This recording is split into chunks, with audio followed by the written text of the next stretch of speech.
Энэ улс орн улсын тэргүүнүүд гадаад гаралсаа яаж хөгжихийн, яаж хөгжүүлэхийн, хаана консулсуулахын, хаана элчнээ байрлуулахын энэ бүгдийг одоо гадаад гаралсааны чухмаар шийдэгдэж байгаа асуудал. Энэ нэг маргаан үсэх асуудал биш. Харин энэ ягаад маргаан болоод юм гэхээр Баян-Улгийн аймаг гэхээр маргаан болоод. Тэрнээс биш одоо ярeen ингээд одоо нөгөө хөх гоод бүх газруудад нэлээд хөлгөөнтэй газрууд бүгд консулууд байж байгаа шүү дээ. Баян-Улгийн аймгийг бас ерөөсөө тусдаа ганцхан нэг тойрог болгочиход байгаа л да энийг нэг өөрчлөөж тухайлбал хүсчихсэн бусад аймагуудын болохоор хүсчихсэн байдлаар нэг тойрог болгож байгаа. Энд нэг бас нарагийн нэг буруу ойлголттой яваад байна л да. Баян-Улгийн аймаг казакууд Уранхайчууд, Тувачуудыг одоо багяаст ингээд хавшаад ер нь хөгжүүлэхгүй байна гэд. Миний бодохдоо одоо хэм блэ Бачнуун блүү арчилсан намаас нэг саргийн ингээд нэг залуу их гурал сууж ийсэн.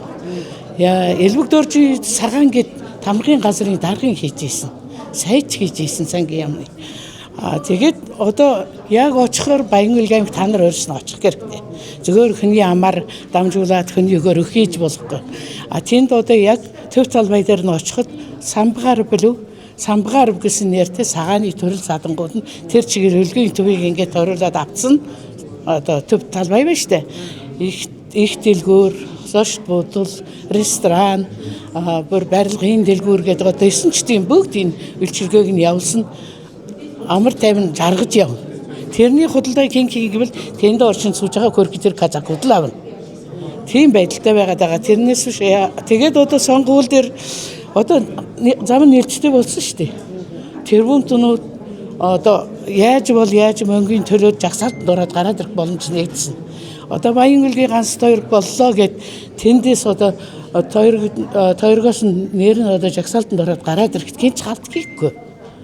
Тийм учраас одоо юм болгоныг мөшгөж, юм болгоныг говиулж, хүний амаа өгөр өөх хийж одоо нүдэрээ харахгүйгээр ингэж одоо арт миний дунд нь яс хайж болохгүй.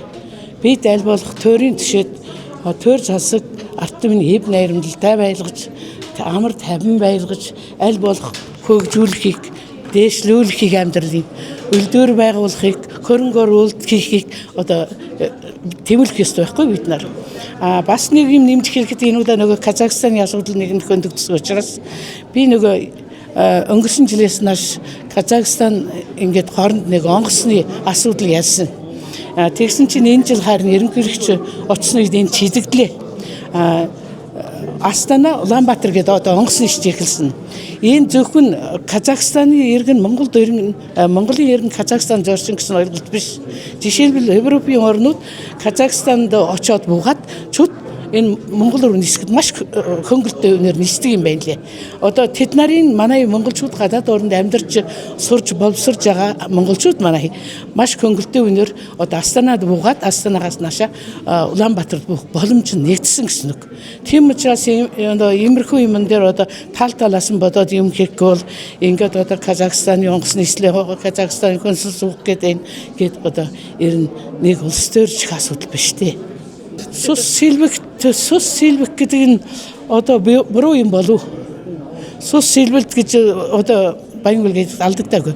Ягаад гэвэл казак гэд жишээлбэл Монгол тийм ээ. Монгол дотроос хаалх, дөөрвөд, тува, Уранхай гэд хуваагдана зү. Казак дотор бас хуваагдана. Омогт хуваагдана. Черүүч омогийнх нь, Кэрэй омогийнх нь Найман омогийнхан гэдэг одоо омогт хуваагдаад тэр омогууд дундаа нэг нэгэнд худ хуург болохоос биш тэрнээс биш нэг цус нь хоёрцсан тийм одоо тийм юмд ороагүй байх. Энийг би бата хэлж чадна.